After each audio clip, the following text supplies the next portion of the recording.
We're now rejoining the county seat. We last year talked about prairie dogs in Iron County. We brought you a report in the summer that showed how the airport actually had its runway pocked with prairie dog holes where they'd actually burrowed up into the runway area. Well, to revisit this and find out how things have changed, we return now to Terry Wood. Prairie dogs are admittedly cute. They're between 12 and 14 inches long and live exclusively in North America. They burrow underground, eating primarily flowers, seeds, and grasses. Hunting and habitat encroachment over the first half of the 20th century hurt the Utah prairie dog population, and in 1973 they were listed as an endangered species.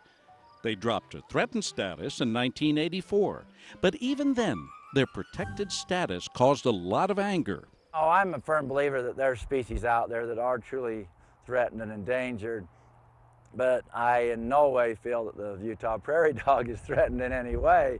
There's just so many of them, but they're all on private land, and the U.S. Fish and Wildlife Service considers that to be a threat because they can't be permanently protected on private land.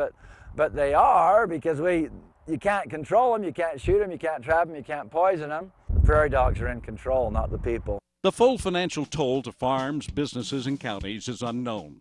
Some just want the prairie dogs gone. There is currently a bill in the United States Senate seeking to exempt the Pargonah Cemetery and the Parowan Airport from the Endangered Species Act.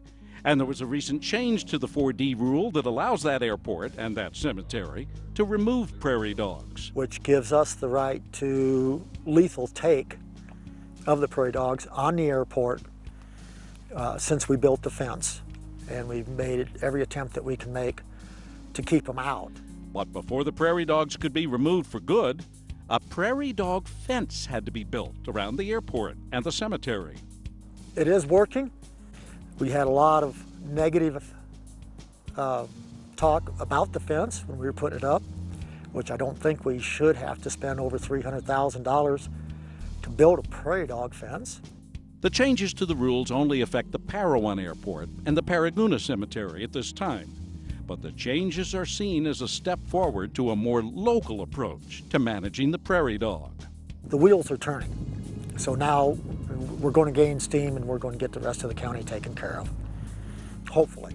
It's just going to take time and money and a lot of people keeping it on the front page.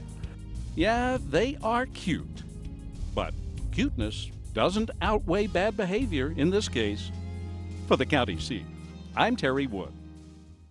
There is still a great deal of contention about prairie dogs in Iron County, and the contention's not just from the prairie dogs. But they are beginning to move in the proper direction for proper management. We'll keep you updated as things move forward. And stay with us. When we come back, we're going to talk to Representative Ken Ivory on what has happened since Utah passed the controversial House Bill 148, the Public Lands Bill. We'll be back after a short commercial break. What do you picture when you hear Rich County, Utah? Bear Lake Adventure? Snowmobile action? Pristine skiing? Spectacular solitude? Well, if that isn't what first came to mind, then you just don't know Rich County. The Bear Lake Monster Polar Plunge, snowmobiling Monte Cristo, ice fishing Bear Lake, skiing the backcountry, fishing at the Cisco Disco. Come and find out what you never knew you were missing. Rich County, Utah.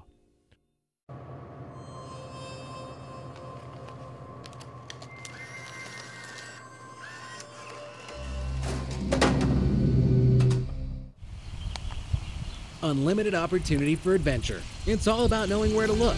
ATV adventures, rock crawling events, art festivals, and wildlife events. The opportunities are limitless. Pick your adventure in Miller County.